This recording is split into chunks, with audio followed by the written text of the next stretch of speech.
ශ්‍රී ලංකාවේ ප්‍රථම වරට SLT 4G වෙතින් දැන් Pure TV නරඹන්න. ඉදිරියටම ගෙන යන SLT 4G.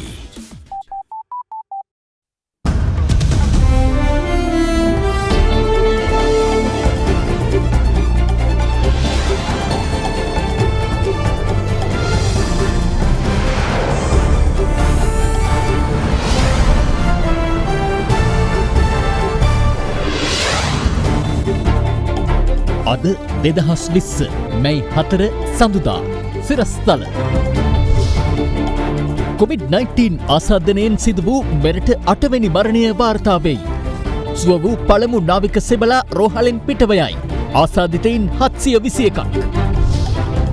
COVID-19 මර්ධනයට අවශ්‍ය සියලු ක්‍රියාමාර්ග ගනිමින් සිටිනවා. ජනපති නොබැඳි ජාති නමතමින් පවසයි.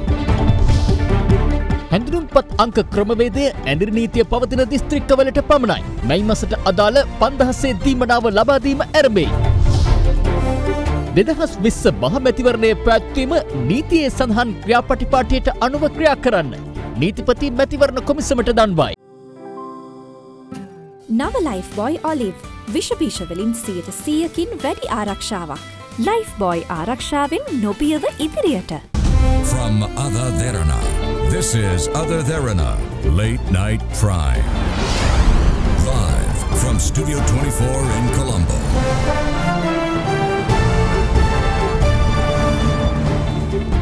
ආයුබෝවන් ඔබ මේ වන්නේ අද දින රාත්‍රී 10 ප්‍රධාන පුවත් ප්‍රකාශය සමගින්.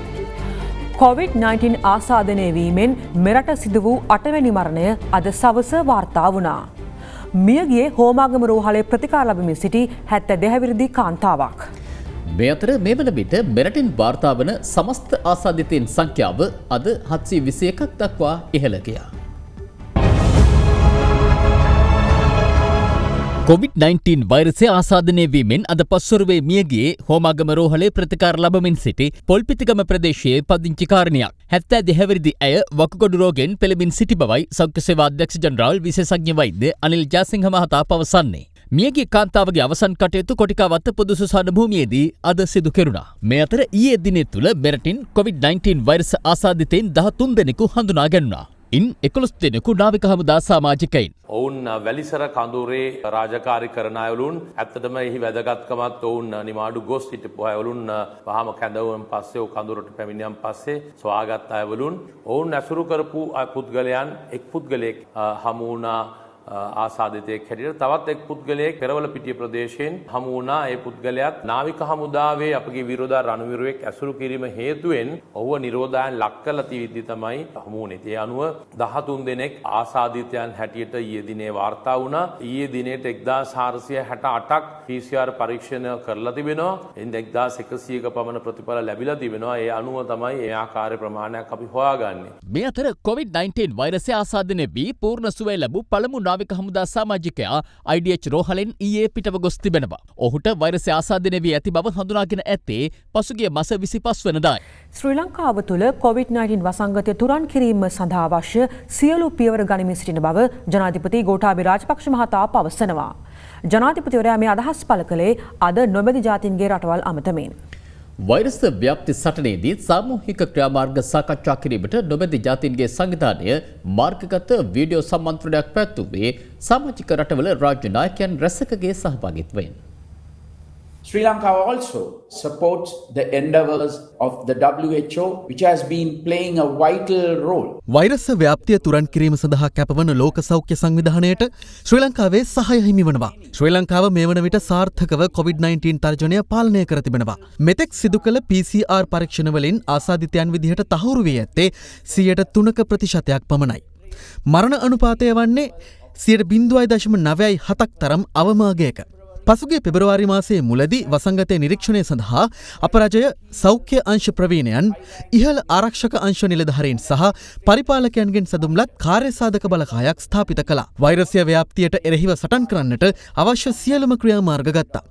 ඒ වගේම තවත් සුවිශේෂී තීරණ කිහිපයක් අපි අරගත්තා.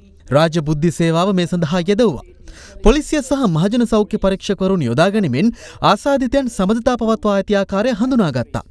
ආසාදිතයෙකු වාර්තා වූ පසු මෙම ක්‍රමවේදය ඔස්සේ ඔහු සමග සබඳතා පැවැත් වූ සෙසු පිරිස සොයාගත්තා.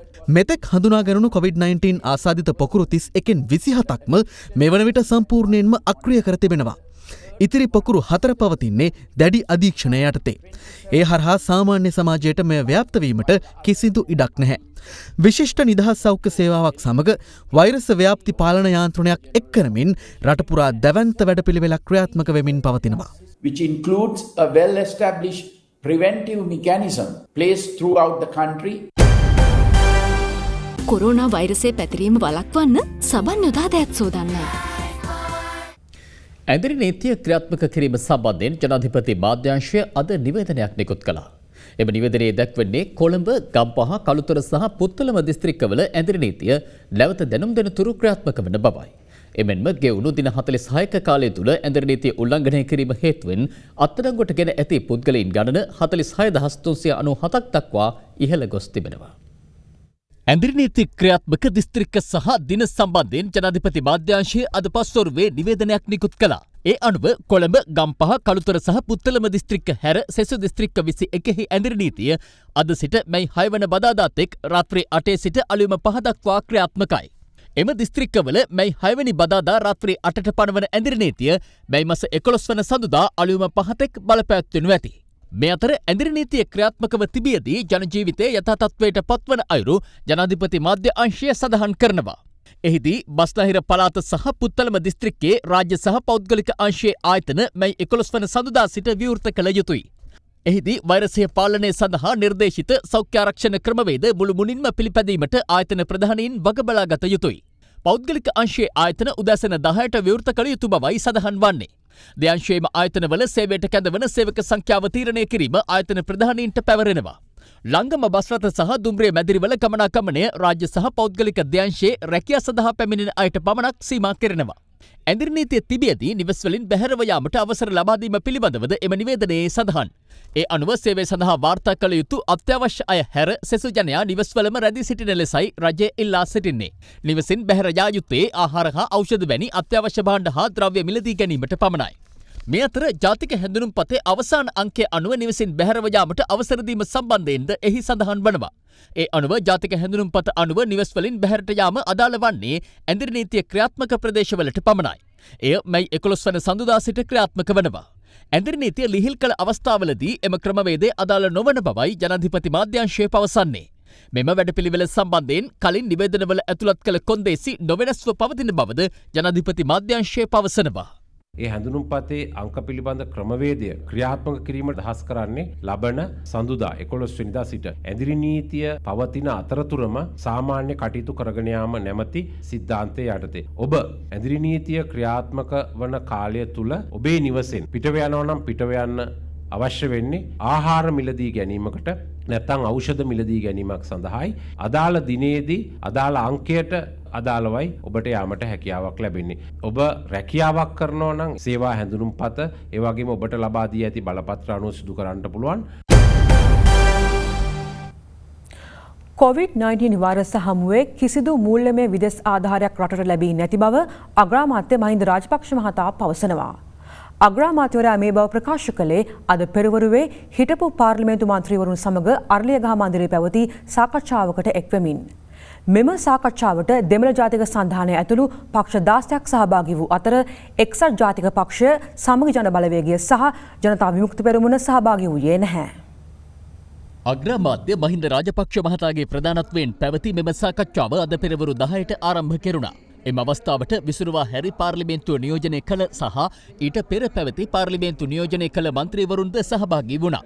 ඒ සඳහා විපක්ෂ නියෝජනය කළ දෙමළ ජාතික සන්ධානයේ නායක ආර් සම්බන්ධන් මහතා ඇතුළු එම සන්ධානයේ හිටපු පාර්ලිමේන්තු මන්ත්‍රීවරුන් කිහිප දෙනෙකු පැමිණ සිටියා. එමෙන්ම ශ්‍රී ලංකා පොදු ජන පෙරමුණ, ශ්‍රී ලංකා නිදහස් පක්ෂය, මහජන එක්සත් පෙරමුණ, පිවිතුරු හෙළ උරුමය, ලංකා කම්කරු කොංග්‍රසය, ජාතික නිදහස් පෙරමුණ, ඉලංගේ තමිල් අරසු කච්චි, ඉලාම් ජනතා ප්‍රජාතන්ත්‍රවාදී පක්ෂය, ප්‍රජාතන්ත්‍රවාදී වාමාංශික පෙරමුණ, ඕල් සිලෝන් මුස්ලිම් කොංග්‍රස්, දේශ විමුක්ති ජනතා පක්ෂය, ශ්‍රී ලංකාවේ කොමියුනිස්ට් පක්ෂය, ලංකා සම සමාජ පක්ෂය, ශ්‍රී ලංකා මහජන පක්ෂය සහ ප්‍රජාතන්ත්‍රවාදී ජනතා පෙරමුණ යන පක්ෂ නියෝජනය කළ හිටපු පාර්ලිමේන්තු මන්ත්‍රීවරුන්ද මෙම හමුවට එක්ව සිටියා. නමුත් එක්සත් ජාතික පක්ෂය, සමගි ජනබලවේගය සහ ජනතා විමුක්ති පෙරමුණ මෙම සාකච්ඡාවට සහභාගී වූයේ නැහැ. සියලුම මන්ත්‍රීවරුන්ට එන්න කියලා මේ පිළිබඳව ගත්ත පියවරන් පැහැදිලි කරලා දීලා ඔවුන්ගේ අලුත් යෝජනා තියෙනවා නම් ඒ යෝජනා අරගෙන මේක වඩා ශක්තිමත්ව කොහොමද මේ මර්ධනය කළා නව ආර්ථික වර්ධනයක් සඳහා අවශ්‍ය වැඩපිළිවෙල ක්‍රියාත්මක කරන්න, විවෘත කරන්න, අදහස් හොමාරු කරගන්න තමයි අපි මේ සාකච්ඡාවක් ඇඳවන්න තීන්දුව කරේ. රජයට විදේශ රටවලින් ආධාර ලැබිලා තියෙන බවත්, මෙම ආධාර හරියාකාරව භාවිතා කරන්නේ නැති බවත් විපක්ෂයේ චෝදනා කරනවා. ඒ නිසා හිටපු පාර්ලිමේන්තු මන්ත්‍රීවරයෙක් හැටියට මම ඔබතුමා මුදල් අමාත්‍යවරයා හැටියට ඔබතුමාගෙන් දැනගන්න කැමතියි. මේ වෙනකොට කොපමණ මුදලක් අද වෙනකොට විදේශ රටවලින් මුදල් අපට ලැබිලා තියෙනවද? මේ මුදල් අමාත්‍යාංශයේ ලේකම්තුමා ඇවිල්ලා ඉන්නවා. මම එතුමාටම කියනවා දැන් මේකටම උත්තරයක් දෙන්න කියලා. මොකද එතුමාම කිව්වොත් හොඳයි මේක. විවිධ බහු සම්බන්ධතා තියෙන ආයතන වලිනුත් බයිලටරල් ඩෝන ඒජන්සීස් වලිනුත් අපි ඉල්ලීමක් කළා තිබ්බා. එකක් තමයි මේ මැයි මාසේ ඉඳන් දෙසැම්බර් මාසේ දක්වා අපිට ණය සේවාකරණයට ඇමරිකානු බිලියන 3.2ක් අවශ්‍ය වෙනවා. ඒ හින්දා අපිට පුළුවන් නම් යම්කිසි කාල සීමාවක් ණය කපා හැරීමක් නෙමෙයි ණය ඩිෆර්මන්ට් එකකට යන්න පුළුවන්ද කියලා බලන්න කියලා. මොකද අද වෙනකොට රටට ඩොලර් වශයෙන් එන ඉන්ෆ්ලෝස් ගත්තොත් එහෙම තනිකරම හිඳිලා. ඒ කියන්නේ ඩ්‍රයිඩ් අප්. ඒ කියන්නේ සංචාරක ව්‍යාපාරයෙන් එතකොට හෝටල් වලින් කොහොමත් නැහැ. ඒ වගේ රටට එන ඉන්ෆ්ලෝස් අඩු වෙලා තියෙන තත්වයක් තුළ මේක කළමනාකරණය කරගන්න ඩිෆර් කරලා දෙන්න අපිට කියන ඉල්ලීමක් කළා තිබ්බා. වර්ල්ඩ් බැංක් එක මේ වෙනකොට ක්‍රයිසිස් රෙස්පොන්ස් කියලා ඒ ස්කීම් එක යටතේ අපිට එකඟ වෙලා තියෙනවා ඇමරිකානු ඩොලර් මිලියන 127ක් ලබා දෙන්න. එතකොට ඒ 127 තාම අපිට ලැබිලා නැහැ. ඒ කියන්නේ කොහොමවත් සල්ලි හම්බ වෙලා නැහැ. කොටිම வெளி மாவட்டத்தைச் சேர்ந்தவர்கள் කොළඹ උතුරු නැගෙනහිර පළාත්වල විශාල පිරිසක් කොළඹ ඉන්නව යාලි ගම්බිම් වෙත යන්න බැරුව. ඒ අයව නිරෝධායන යටතේ හැරි නැවත ගෙන්වන්න ක්‍රමයක් සකස් කර දෙන්න. මොකද මඩකලපුව ඇතැම් ස්ථානවල නිවාසවල වැඩිහිටියන් නොමැති නිසා ළමා අපයෝජන සිදු වී ඇති බවත් වාර්තා වෙනවා. மட்டக்களப்பு மாவட்டத்தில் சிறுவர் துஷ்பிரயோகம் நடைபெற்றிருக்கிறது. பிள்ளைகளுக்கு பெற்றோர்கள் வெளி மாவட்டத்தில் இருந்தார்கள். ඒ කරපු හොඳ යෝජනා ක්‍රියාත්මක කරන්නත් ඒ අවශ්‍ය වැඩපිළිවෙල දියත් කරන්නත් කටයුතු කරනවා. මම හිතන්නේ අද මේ රැස්වීමට පැමිණීම ගැන මම ස්තුතිවන්ත වෙනවා. විශේෂයෙන්ම TNA සම්බන්ධ මහත්මයා ඇතුළු ඒ කණ්ඩායමට. මෙහිදී දෙමළ ජාතික සන්ධානයේ නායක ආර් සම්බන්ධන් මහතා විසින් යෝජනාවලියක් අග්‍රාමාත්‍යවරයා වෙත ලබා දුන්නා. නිෂ්පාදිත දිනය කවදත් අලුත් වටවලතේ අරගන්න. වටවලතේ ශ්‍රී ලංකාවේ තේ එක. 2020 මහමැතිවරණය පැවැත්වීමේදී නීතිය සඳහන් ක්‍රියාපටිපාටිය අනුව ක්‍රියා කරන්නයි නීතිපති දප්පුල දෙලිවේරා මහතා මැතිවරණ කොමිෂන් සභාවේ සභාපතිවරයාට අද දැනුම් දුන්නා. ඒ COVID-19 හේතුවෙන් රජයේ නිවාඩු දින ලෙස ප්‍රකාශයට පත් කර තිබූ මාර්තු 17, 18 සහ 19 දිනවල නාම යෝජනා පත්‍ර බාර ගැනීම නීතිමය ගැටලුවක් දැයි මැතිවරණ කොමිසම කළ විමසීමට පිළිතුරු දෙමින්. The big story.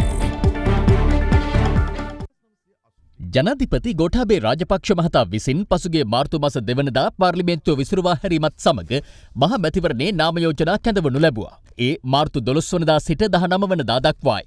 නමුත් රට තුළ COVID-19 වෛරස ව්‍යාප්තිය හමුවේ රාජ්‍ය පරිපාලන ස්වදේශ කටයුතු සහ පළාත් සභා හා පළාත් පාලන අමාත්‍යවරයා මාර්තු මාස 17, 18 සහ 19 රජයේ විශේෂ නිවාඩු දිනයන් ලෙස ප්‍රකාශයට පත් කළා.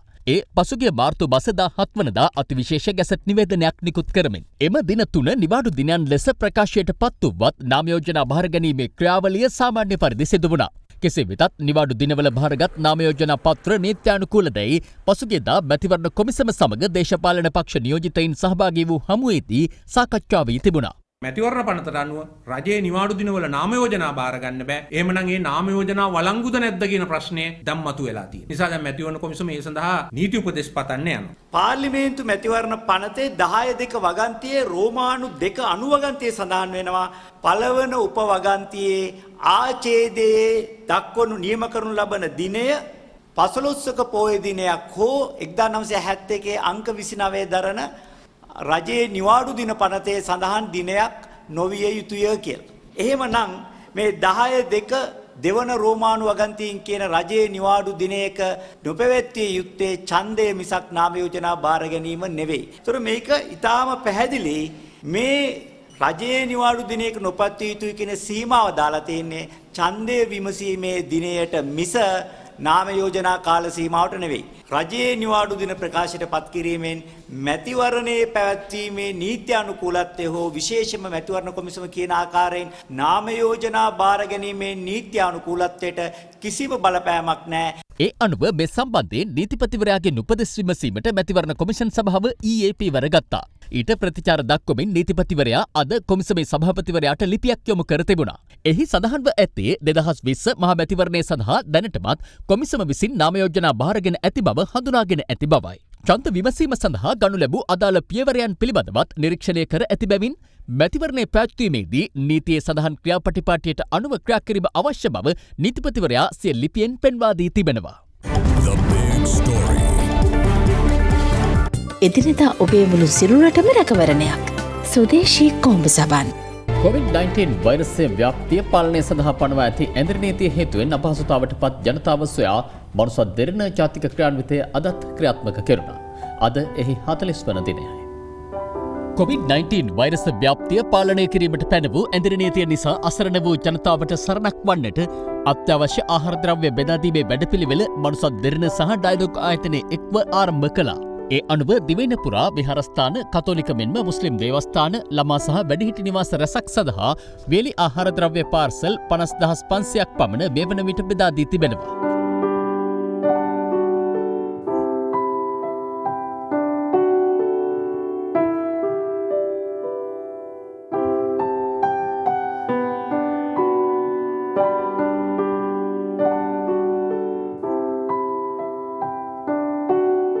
දෙරණ රූපాయන නාලිකාව හා ඩයලොග් ආයතනය ඒකාබද්ධව කරනවා මේ සමාජ සත්කාර සේවාව. මම මේ අවස්ථාවේදී ඉතාම ස්තුතිවන්ත වෙනවා. වැඩිහිටියෝ වෙනුවෙන් මේ වගේ කැපකිරීමක් කිරීම ගැන මනසත් දෙරණටයි ඩයලොග් ආයතනයටයි ගොඩාක් පිං. මීට සමගාමීව COVID-19 වෛරසය පාලනය සඳහා සුවිශාල කාර්යභාරයක් සිදු කරන ශ්‍රී ලංකා නාවික හමුදාව සඳහා මනුසත් දෙරණ සහ රාගම ලීසන්ස් රෝහල එක්ව ජල බෝතල් සහ ජලය පෙරන යන්ත්‍ර ලබා දීමට පසුගියදා කටයුතු කළා. මනුසත් දෙරණ සහ ලීසන්ස් රෝහල මගින් ශ්‍රී ලංකා නාවික හමුදාව වෙත වතුරත් ඒ වගේම වතුර පෙරන යන්ත්‍රත් ප්‍රදානය කරලා තිනවා. ඉතින් මේ පළවෙනි වතාව නෙමෙයි මනුසත් දෙරණ අපට උදව් කරේ. උන් නිරන්තරයෙන්ම අපිත් සමග ඉන්නවා. මා ලීසන්ස් රෝහලේ සභාපතිතුමාත් ඒ වගේම මනුසත් දෙරණ ආයතනයටත් මගේ හෘදයාංගම ස්තුතිය මේ අවස්ථාවේ පුද කරනවා. ඔබ අපිත් සමග සිටීම අපට ශක්තියක්. මනුසත් දෙරණ මෙම විශේෂ සහන ක්‍රියාන්විතය ඩයලොග් සමග එක්ව ඉදිරියටත් සිදු කරනවා. මනුසත් දෙරණ සියල්ලට ප්‍රථම මිනිස්කම. ජපානයේ ප්‍රමුඛතම තීන්ත දැන් එස්ලෝන් නිවසින්. කන්සයි එස්ලෝන් ලෙඩ නැති තීන්ත. COVID-19 ව්‍යාප්තිය නිසා පීඩාවට පත් වූ ජනතාවට මැයි මාසය සඳහා රුපියල් 5,000 දීමනාව ලබා දීම අද ආරම්භ කෙරුණා. ජනාධිපති මාධ්‍යංශය නිවේදනය කළේ අදාළ දීමනාව වෙසක් පුරපසළොස්වක පොහොය දිනයට පෙර ගෙවා නිම කරන බවයි. තවත් දේශීය පුවත් කිහිපයක් දැන්. ලබන 8 වනදා දක්වා ක්‍රියාත්මක ජාතික වෙසක් සතිය අදින් ආරම්භුණා. ත්‍රිනිකායක මහානාහිමිවරුන් පෙන්වා දෙන්නේ දාන සීල භාවනා සහ වෙසක් තොරණ ආදී පුණ්‍යෝත්සව සංවිධාන නොකළ යුතු බවත් නිවෙස්වල රැඳෙමින් ආමි සහ ප්‍රතිපත්ති පූජාවන් සිදු කරන ලෙසයි. දමුල්ල ප්‍රධාන බස් නැවතුම්පළ වැසිකිළි අසලදී හදිසි අසනීප වූ යුද හමුදා සමාජිකයෙකු රෝහලට රැගෙන යන අතරතුර මිය ගොස් තිබෙනවා.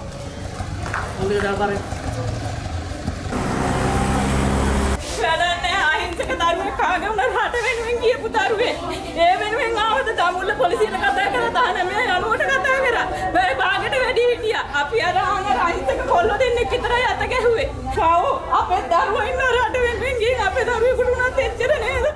අම්බලන්තොට වලේවත්ත ප්‍රදේශයට අද දහවල් පැමිණි වන අලියෙකු තිරෝධ රථයකට සිදු කළ පහරදීමකින් එහි ගමන්ගත් ගැබිනි කාන්තාවක් හා තවත් අයෙකුට බරපතල තුවාල සිදු වී රෝහල්ගත කර තිබෙනවා. වනජීවිකෙන් ඇවිල්ලා මිනිස්සුන්ට බැලලා ගියා. අලිය මේ එයාගේ රාජකාරිය හරියට කෙරුවේ නෑ. අපිට කියනවා අලිය බලා ගන්න කියලා. අලිය බලා ගන්න වනජීවියෙක් මොකටද? මෙරට තෝරාගත් රෝහල් සඳහා දැඩි සත්කාර ඒකක සංවර්ධනය කිරීම වෙනුවෙන් ඩයලොග් ආසියාටා PLC සමාගම ආරම්භ කළ වැඩපිළිවෙලෙහි පළමු අදියර මීගමු දිස්ත්‍රික් මහ රෝහලින් ආරම්භ කළා.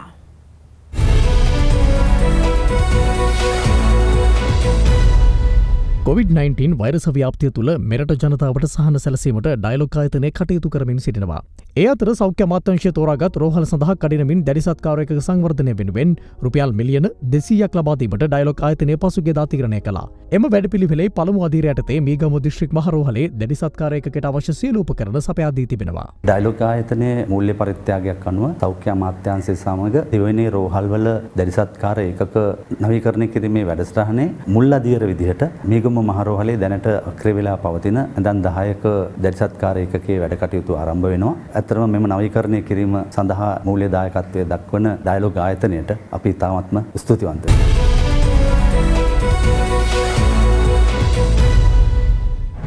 ඒ සමගින් ප්‍රවෘත්ති ප්‍රකාශය අවසන් වනවා. වෙලකට ඔබට එක්විය හැකි ආරක්ෂක ලේකම් විශ්‍රාමික මේජර් ජෙනරාල් කමල් ගුණරත්න මහතා සහභාගී වන දෙරණ 360 වැඩසටහන සමගින් සුබ රාත්‍රියක්.